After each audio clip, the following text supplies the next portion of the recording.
Well, at the King George Hotel in Athens, JauntTV got a private cooking class from chef Asterios Koustoudis on how to make traditional Cretan cheese pies from Sfa-kia.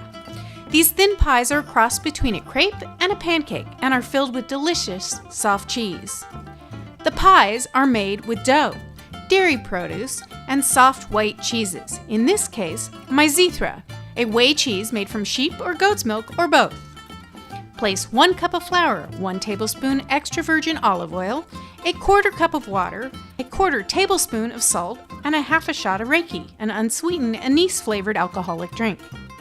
Knead to create soft dough, and then cover and let it rest in room temperature for about an hour. Cut the dough and roll into 1/2-inch discs. Place the cheese ball in the middle of the dough disc and fold it within the dough. Use a dough roller and roll out thin discs.